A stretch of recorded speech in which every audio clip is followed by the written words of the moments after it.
Hello, in front of me I've got XIAOMI Mi A2 Lite. Today I'll show you how to use Google Assistant on lock screen. Let's open Google app firstly. Tap button in the right corner and go to settings.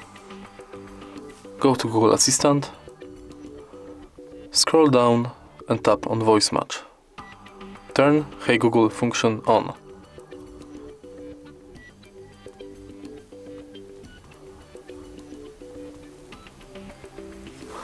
Let's go back and tap on lock screen.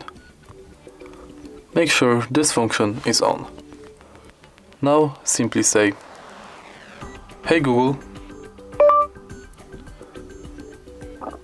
what's the weather like today?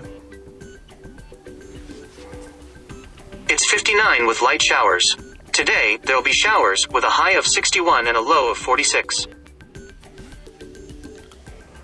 If you find this video helpful, please leave like, comment and subscribe.